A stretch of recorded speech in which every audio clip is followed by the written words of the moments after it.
एक और अहम मामले पर गुफ्तगू करेंगे नाज़रीन आपके साथ। कराची के इलाके गुलशन इकबाल के एक फ्लैट से 3 खवातीन की लाशें बरामद होने का ये वाक़या सामने आया है। पुलिस के मुताबिक इब्तदाई तौर पर इत्तला घर के सरबराह मोहम्मद इकबाल ने दी थी और इब्तदा में गैस भरने के सबब मौत की कयास रवाइयाँ सामने आई थी। तहाँ पोस्टमार्टम के बाद ये बात सामने आई है कि एक लाश इत्तला मिलने वाले दिन से रोज़ पुरानी थी, जिससे मामला मशकूक हो गया। इस पर बात करेंगे।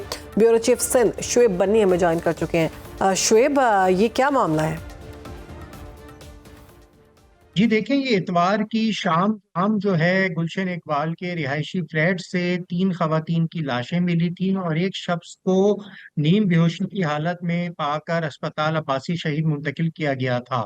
उस वाक़े के बाद से इस वाक़े की इंटेरोगेशन का सिलसिला जारी था।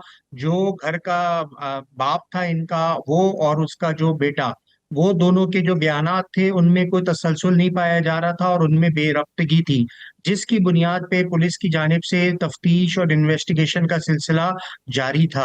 अब आज जो है पुलिस की जानिब से इस चीज को डिस्क्लोज किया गया है कि इस केस में जो तेरे जो कत्ल का वाकया था उसमें इनका बाप और बेटा ही शामिल हैं, जिनको शामिल तफ्तीश करके अब गिरफ्तार बाकायदा तौर पे कर लिया गया है।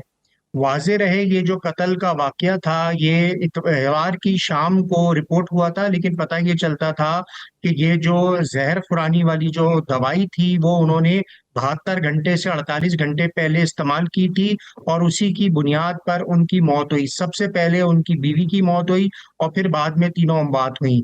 अच्छा, पुलिस को इब्तिदा में ये शक इसलिए हुआ क्योंकि घर के अंदर कोई खून के नमूने नहीं थे।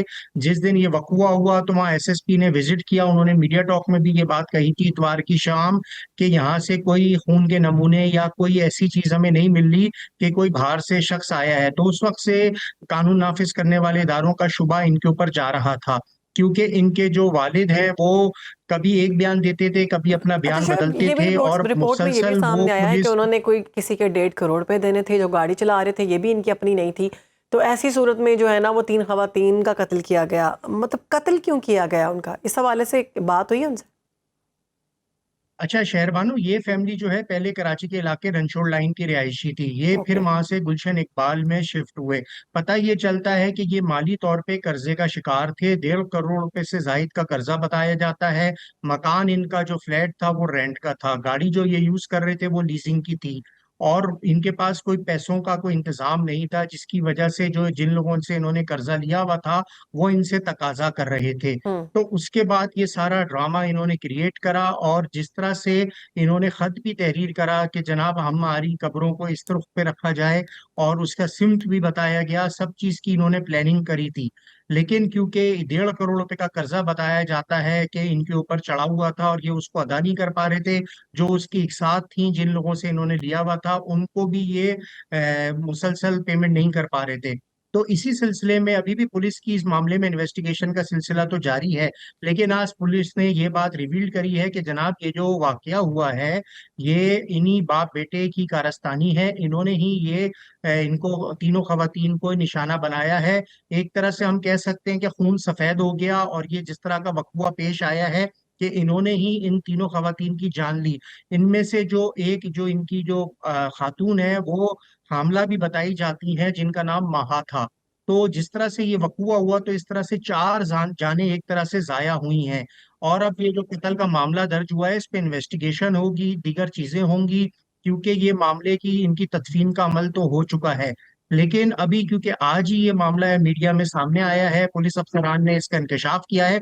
हालांकि उनको 2 रोज से इस मामले का शुबा था और उनकी इन्वेस्टिगेशन मुसलसल इसी से बढ़ रही थी, लेकिन आज उन्होंने बाकायदा तौर पे ये चीज मीडिया के सामने रखी है कि जनाब ये कोई खुद मौत नहीं हुई बल्कि ये कत्ल किया गया है और अब ये चीज फाइनल हो गई है। जी ठीक है। और अभी जो वो 2 शख्स से पहले बताया जा रहा था कि जो खत मिला है, खत में ये जो बहू है माहा उसकी जानिब से लिखा गया है कि मुझे ये फलां जगह से पैसे लेके दफना दीजिएगा, और जो खुद ये घर के मालिक थे अत्तारी साहब, इनके बारे में भी है कि इन्होंने भी लिखा हुआ है कि अब्दुल कादिर नामी शख्स से पैसे लेके तो हमारे गुसल कफन और दफन कीजिएगा। तो खुद भी इनकी जानिब से जहर खाया गया था या नहीं? जी जी बिल्कुल, इन्होंने भी वो जो चीज थी वो बिल्कुल खाई थी, लेकिन उसकी मिकदार कम थी, ठीक है ना। यानी पूरी लेकिन जो जो प्लानिंग की गई खवातीन थी। ने जो चीज खाई उसकी मिकदार ज्यादा थी, तो उनकी मौत वाकई हुई।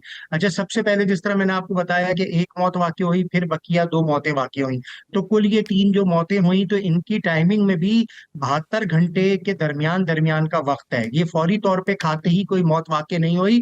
अभी पोस्टमार्टम की जो हतमी रिपोर्ट होगी, वो केमिकल एग्जामिन की रिपोर्ट आना बाकी है। लेकिन जो इनिशियल फाइंडिंग्स है, मैं उसके मुताबिक आपको बता रहा हूँ। जो पोस्टमार्टम की बकायदा जो रिपोर्ट होती है, जो कि डॉक्यूमेंटेड रिपोर्ट होगी, वो तो बाद हम्म। में आएगी। ठीक। लेकिन पुलिस वालों को पहले दिन ही, जब वो जाए वक़्वा पर पहुंचे थे, क्राइम सीन पर पहुंचे थे, तो ये शुबा हो चुका था। खास तौर पे जिस वक्त छिपा वेलफेयर वाले वहां पहुंचे थे, उन्होंने ये लाशें उठाई थी। तो क्राइम सीन पर जिस जगह पे ठीक ये है, और लाशें ये पड़ी वाजे हो हुई चुका है थी, कि बाप उस और जगह बेटे का ने जो मिलकर 3 खवातीन को घर में कत्ल किया, अपनी माँ और बहू को कत्ल किया गया। अफसोसनाक वाकया। बहुत शुक्रिया शुएब बरनी, इस हवाले से हमसे बात करें।